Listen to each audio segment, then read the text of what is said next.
ثورة من أجل المواطنة المتساوية، ثورة من أجل الديمقراطية والحرية والليبرالية والكلام الجميل اللي انتوا قاعدين تقولوا. ها وين يعني؟ هذول أولاد القبائل العربية دي يعني ما هي قالوا يندموا لعقل ومساواة لأي واحدة من الحركات الدارفورية دي؟ كان مشوا هم يندموا مرحب بيهم.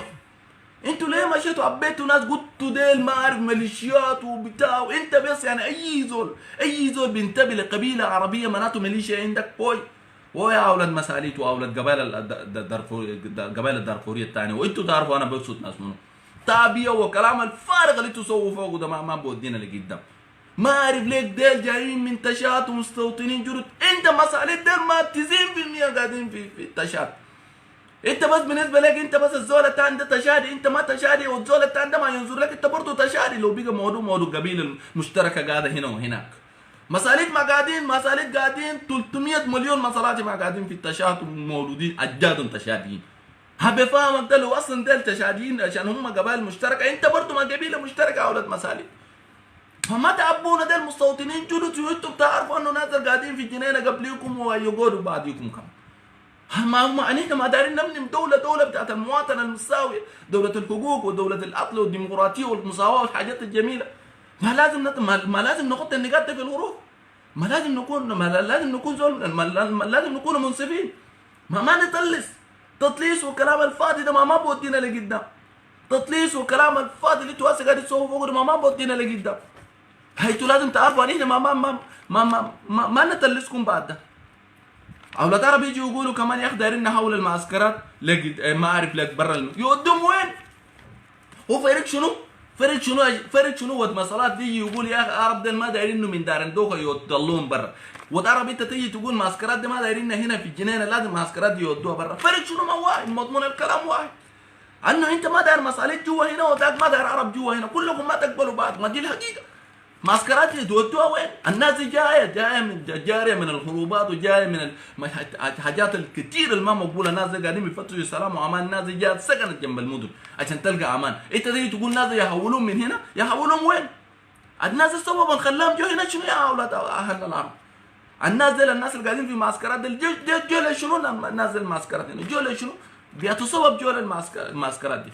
انا كلام ده قلت قبل الفتره واستل انا بقول هنا.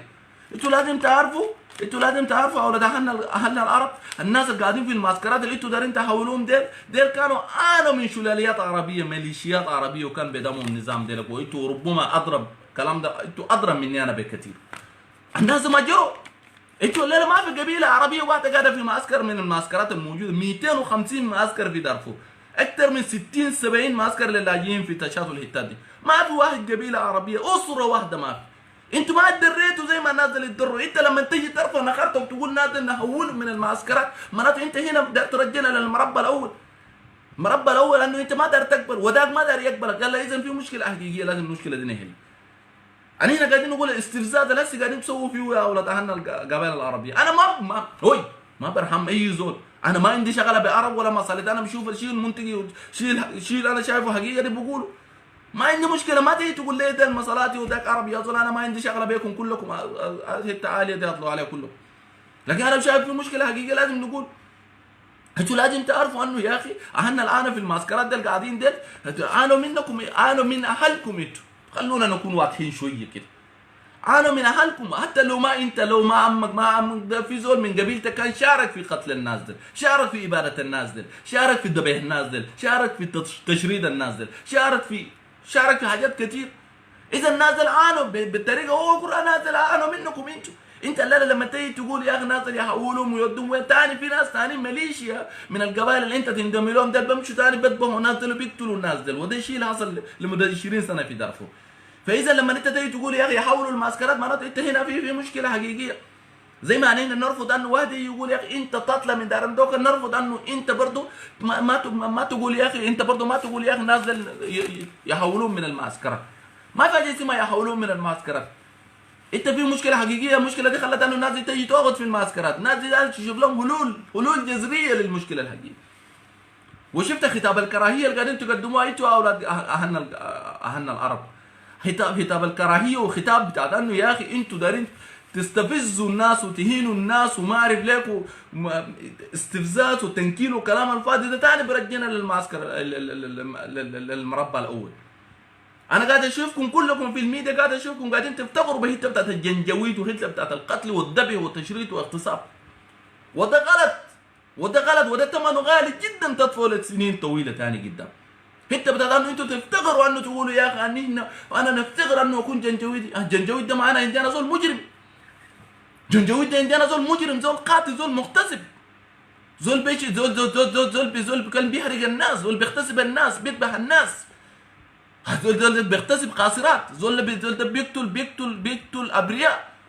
انت لما تقول انا ام براود، انا فخور بهتة انه انا جنجويدي، معناته انت مجرم عندي انا، انت معناته فخور بالاجرام، انت معناته قاعد تشجع المجرم منك فيك ده، انت معناته قاعد تشجع زول ده عشان بكره يمشي يرتكب اخطاء، وده لازم يجيب. بدل تقول انا براود بهته بتاعت الجنجويد، لازم تقول يا جماعه انا نعتذر لاهلنا الجنجويد اللي كانوا بيقتلوا فيكم عشان انا نشوف حلول ثانيه. ما تفتكر انه هته دي الكلام ده بسيط، هته دي انت قاعد تقول فيها دي، ما هته دي ما بسيطه على فكره. هته ده انه انت تقول انا فخور بهته بتاعت الجنجويد، معناته كلام ده عندي انا كلام خطير ومستفز، كلام ده كلام مستفز. خطاب الكراهيه ده لازم يجيب، خطاب استغلال ارغي ده لازم يجيب. أنهن عرب وأنهن والله وشنو ما ثمنه أهلك، تهب ثمنه بكرة تمشي تحفر له قبور، وبكرة يجوا يحفروا لك أنت قبر، بكرة يحفروا لك والليلة تحفر لهم، وهكذا دواليك ليوم القيامة تجيب ناس في نفس السيركل ده. فلازم تعرفوا يا جماعة إن إحنا عندنا مشكلة، المشكلة دي لو دارين نحلها لازم نقعد تهد، لازم ناس تقعد تهد، كل الناس لازم تقعد تهد، مساليد العرب لازم يقعدوا تهد، يقعدوا تيجوا يشوفوا حلول للمشكله شنو. قتل ده ما حل، قتل ده ما حل، بكره ده يقتلوا، بعد بكره ده يجي يقتلوا ثاني، وبعد بكره كده بتاع الموضوع ده ماشي ما الى ما لا نهايه، ان اندت شغل ده ماشي لقدام كده بس قدام ماشي، وهذا ما حل، ده ما حل. لازم تعرفوا انه في مشكله حقيقيه، والمشكله دي حلها في يدكم انتوا، حلها في يدكم انتوا لازم تقعدوا تهد، لازم تقعدوا تهد. انت بتاع التحديد والكلام الفاضي ده ما بودينا لقدام، التحديد ده ما بودينا لقدام. هو دي حاجات دي حاجات حقيقيه، دي وقايه حقيقيه ماشيه في ارض الواقع. انتوا لازم تعرفوا يا جماعه التحديد والكلام ده ما بودينا لقدام، التحديد والكلام ده ما بودينا لقدام. زي ما في ناس بيجوا بيقولوا يا اخي ناس الدعم السريع ده الميليشيا وجا قتلوا، ديل قاعدين بيقتلوكم باسم القبيله، بنفس القدر ناس الدعم السريع اللي بيجوا بيقتلوكم في ناس ثانيين في الجيش وشرطه تابعين لاولاد مساليد بيمشوا بيقتلوا ديلك باسم القبيله. لازم تعرفوا الكلام ده. اذا الموضوع ده كلكم مشاركين فيه، كلكم مشاركين فيه، لازم نكون واضحين. وانتوا لازم تعرفوا برضو في حاجه مهمه، جنينه من اكثر الولايات المتخلفه في السودان، جنينه من اكثر الولايات المتخلفه في السودان، وناس لسه تعليميا اي شيء ناس متخلفين، مش في دارفور، في كل السودان.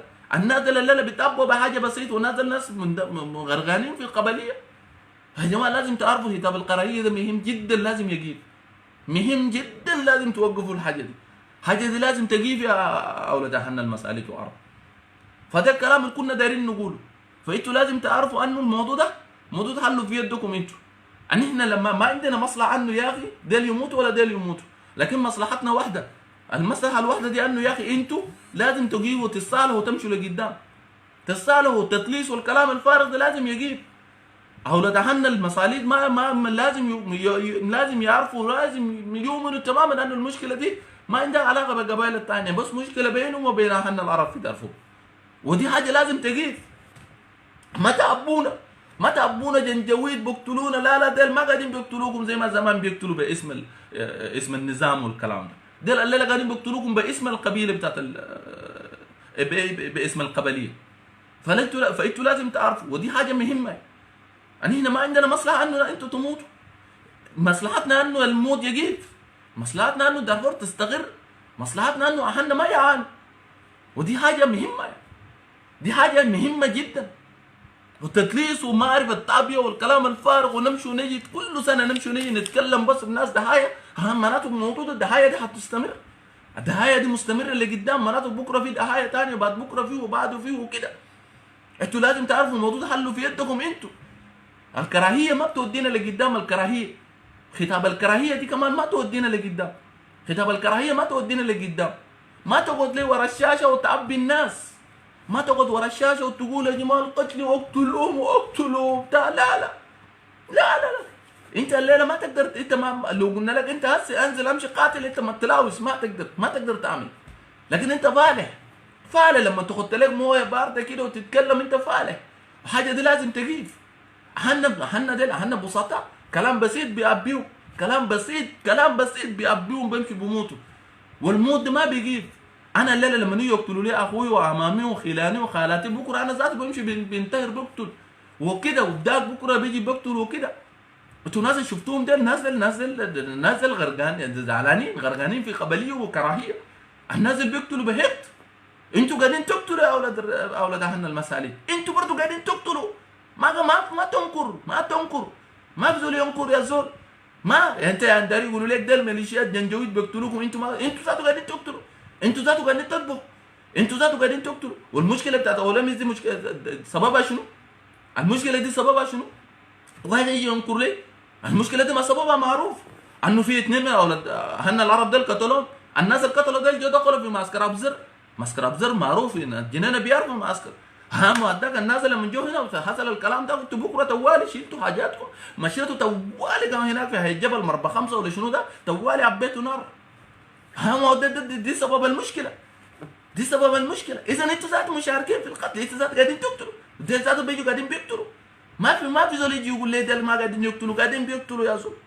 يا زول ما تحددوا زول، ما تحددوا زول عشان ما يقول الحقيقه، ما تحددوا زول، ما تحددوا اي زول عشان ما يقول الحقائق. الحقائق دي لابد تتقال. المواضيع دي، المشاكل دي لو دارت تتحل، الحقائق دي لابد ان تتقال. انتوا قاعدين تقتلوا، هم قاعدين بيقتلوا. انتوا قاعدين تقتلوا، هم قاعدين بيقتلوا. اهلنا زمان بيقولوا البادي اصدموا الحاجه دي هم ماشيه لقدام كلكم تعرفوا. هذا كلام فاضي، بالله ده كلام فاضي، والله كلام فاضي. الليله هنجي نقول بس نعبي نقول جنجويد وبكره بعد بكره ثاني تموتوا، السنه الجايه تموتوا، بعدين تموتوا كده، الامور دي ماشيه لقدام. احنا لا، انا ما نقول لكم الكلام ده. دي ميليشيات قبليه، ميليشيات تتبع لقبيله معين، ميليشيات قاعده تقتل باسم القبيله، وانتم برضو عندكم ميليشيات قاعدين تقتلوا باسم القبيله. ميليشياتكم اللي قاعدين في الجيش والشرطه وكلكم مسلحين وقاعدين تقتلوا باسم المسالك. هم ديل اللي قاعدين في الدعم السري ولا الجيش ولا الشرطه برضو قاعدين بيقتلوا باسم القبائل العربيه. دي الحقيقه المره اللي انتم ما دايرينها كلكم. فلازم تقعدوا تي كلكم، ناسكم الكبار وانه لازم يجوا يقعدوا تي. انت داري يقول لك المواضيع دي كيف؟ يا ود المساليد اللي بيكتب لي هنا بقول شنو ما عارف لك بتاع ده، انت داري يسوي لك مواضيع دي كيف؟ نسوق لك مواضيع انه ده الجنجويت وبتاع، بكره يجي يعبدوك انت ويبيدوك انت ويبيدوا غيرك ذاته. وانت كمان بكره تمشي تقتل البريد ذاك اللي ماشي بعربيته ولا ماشي بكارو بتاعه ولا ماشي ما اعرف لك بحصانه تمشي تقتل. بكره ديلك يجي بتاع داك ما بودينا لقدام، خطاب داك ما بودينا لقدام. ان احنا قاعدين نفتش في شنو؟ نفتش في الحقائق. ان احنا قاعدين نفتش في الحلول الجذريه اللي تودينا لقدام.